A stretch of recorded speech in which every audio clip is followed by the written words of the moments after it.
Assalamualaikum warahmatullahi wabarakatuh. Masuk ke pertemuan 6 ya, sesi 1.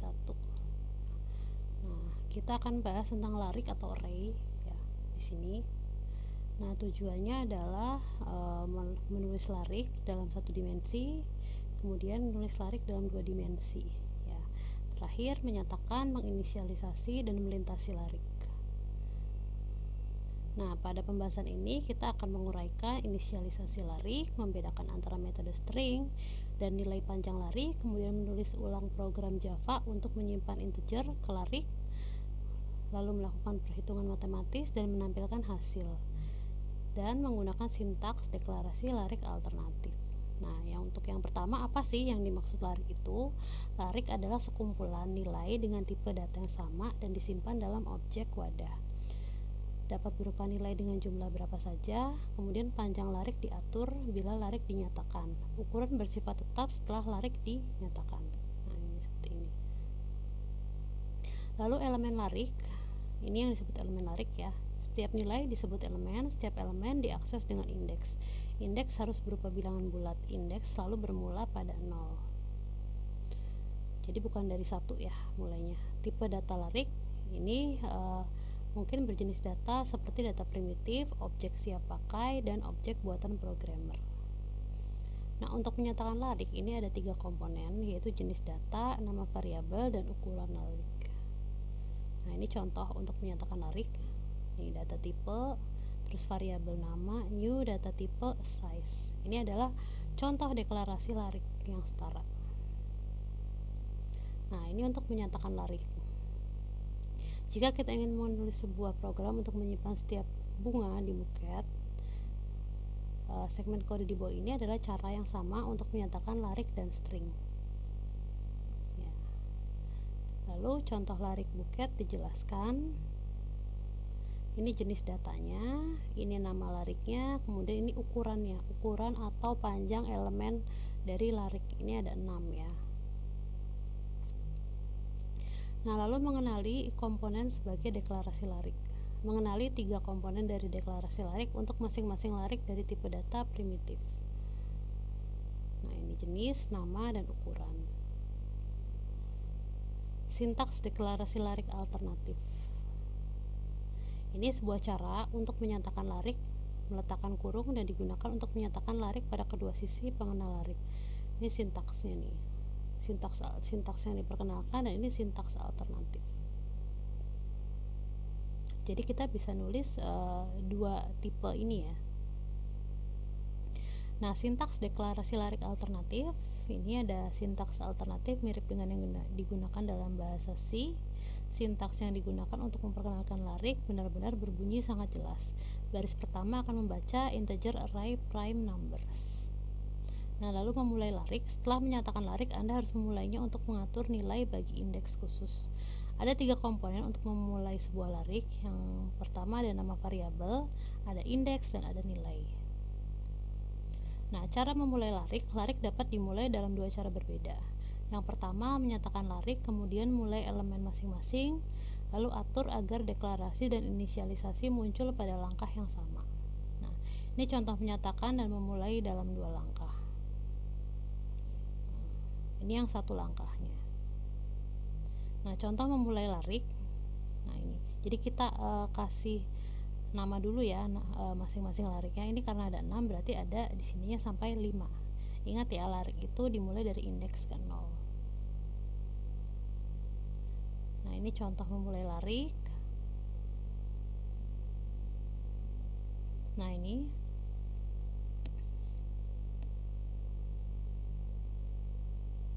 kemudian lanjut notasi pertama versus notasi kedua.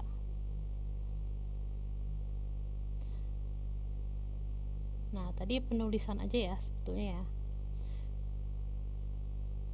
Pertimbangan untuk mengambil 5 angka dari pengguna dan penyimpannya dalam larik yang disebut myArray. Kita perlu menyatakan larik, kemudian memulai elemen satu persatu saat pengguna memasukkan setiap angka. Ini yang angka tadi yang bentuknya string ya, kalau ini yang bentuknya integer. Nah, Jadi bedanya kalau yang untuk string itu ini pakai tanda petik, kalau yang integer ini nggak perlu pakai tanda petik lagi, langsung aja. Nah, kemudian perwakilan larik. Ketika larik dinyatakan tetapi belum dimulai, elemen diberi nilai default yang terkait dengan tipe data. Misalnya, default untuk jenis data numerik seperti integer adalah 0. Default untuk jenis data objek seperti string adalah 0. Nah, ini seperti tabel ini. Nah, lalu perwakilan larik terbaru dalam tabel seperti berikut ini. Nah, ini jenis objek larik. Larik tidak dibatasi untuk menyimpan berbagai jenis data primitif. Mereka dapat menyimpan jenis objek apapun termasuk jenis yang Anda tentukan. Nah, ini contohnya seperti ini. Mengakses panjang larik atau length ya, dinamakan length, array length. Nah, panjang setiap larik itu dapat diakses menggunakan notasi array name.length. Teknik ini sangat berguna dan cocok untuk membuat larik dengan ukuran berbasis input pengguna, memasukkan kode segmen di mana input pengguna tidak dalam ruang lingkup. Anda dapat mengakses panjang variabel instan untuk larik tersebut. Nah, mengulangi melalui larik. Untuk mengulangi atau menjelajahi larik seperti melanjutkan melewati setiap elemen larik dengan nomor indeks.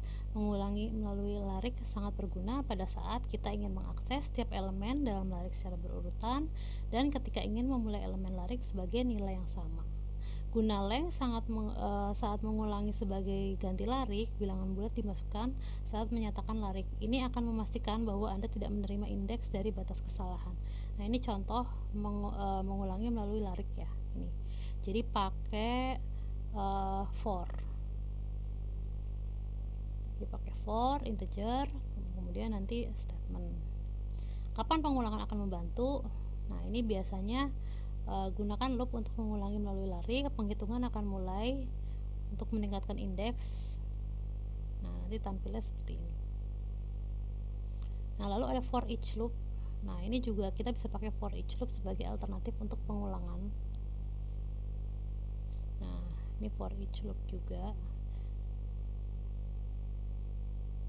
Nah, ini contoh-contohnya ya. Ini yang lengkap. Kalau yang ini potongan, ini yang lengkapnya. Jadi ini ada, kalau for each loop ini ada 2 kali for-nya. Nah, bisa disimpulkan apa sih larik itu? Larik merupakan jenis objek yang dapat menyimpan sembarang jenis primitif atau objek. Oleh karena itu, larik dapat menyimpan larik. Konsep penyimpan larik dari larik disebut larik 2 dimensi. Nah, sekarang masuk ke larik 2 dimensi. Larik 2 dimensi atau larik dari larik adalah larik yang menyimpan larik lainnya. Jadi dalam larik itu ada larik lagi.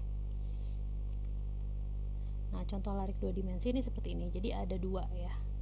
Kalau tadi kurungnya 1, ini ada 2. Jadi memiliki 2 baris dan 3 kolom, salah satu ciri utamanya. Komponen larik 2 dimensi ini ada jenis data, nama variabel, dan ukuran larik. Jadi ada 2.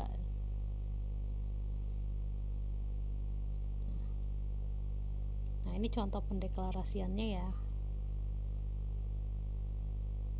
Nah, ini ilustrasi. Jadi ilustrasi contoh nyata dari larik 2 dimensi.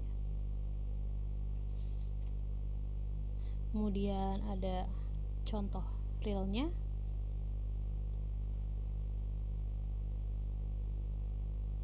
Nah, ini nanti programnya bisa dicoba ya. Kemudian memulai larik 2 dimensi. Nah, yang diawali ini seperti ini untuk membuat larik 2 dimensi ya. Jadi kita bikin 2 nih. Ingat kalau angka itu nggak pakai tanda petik, kalau string itu pakai tanda petik ya. Tuh. Nah, ini ya, seperti tadi bedanya kalau misalkan kalian mau masukkan string berarti pakai tanda petik di sini. Ini juga dia punya indeks 1, 2, 3, 4, dan 5. Nah, ini perwakilan larik 2 dimensi. Nah, nanti indeksnya mawar. Ini 1, 2. Ini kolom, ini baris ya. Tuh. Nah, kemudian memvisualisasikan larik 2 dimensi. Untuk mengakses data dalam larik 2 dimensi, kita harus tahu dia ada di posisi yang mana. Jadi kita apakah ada di baris ke 0, kemudian kolom kedua berarti di sini ambilnya. Jadi harus bisa baca si indeksnya itu.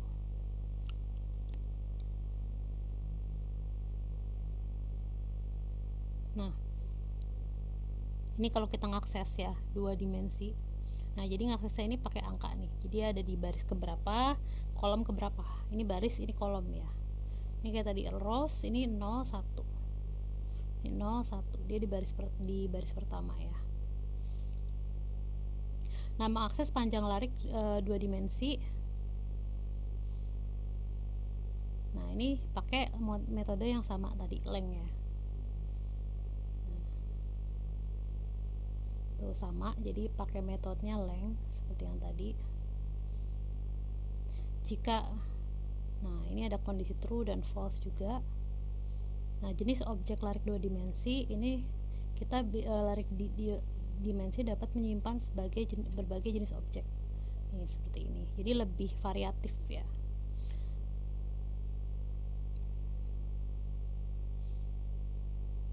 Nah, ini contoh kasus menempatkan siswa dalam larik 2 dimensi. Ini dalam membagi kelompok. Ini seperti ini ya.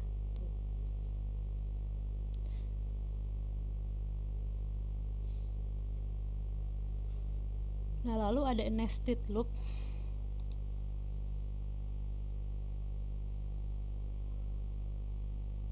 Atau loop bersarang ya, bisa dibilang ini loop bersarang. Ini yang pakai for. Tadi kan yang larik biasa ada for-nya juga, yang 2 dimensi juga dia pakai loop. Gimana caranya kita pakai loop? Caranya mengulangi larik yang ada, kemudian membuat larik baru, lalu letakkan masing-masing ke dalam satu dari 3 kelompok. Nah, ini nih penyelesaiannya ya untuk studi kasus yang ini. Nah, ini menambahkan argumen. Nah, ini juga untuk menambahkan argumen.